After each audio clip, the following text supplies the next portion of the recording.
வந்துடுச்சு மாசியில திருநாளு இப்ப ஊரழைச்சி நாம் இழுப்போம் திருத்தேரு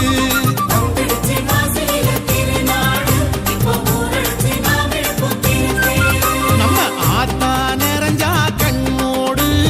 பார்த்தா பலனுண்டு கையோடு காட்டா பறப்போம் கரகம் எடுப்போம் வந்துடுச்சு மாசியில திருநாளு இப்ப ஊரழைச்சி நாம் இழுப்போம் திருத்தேரு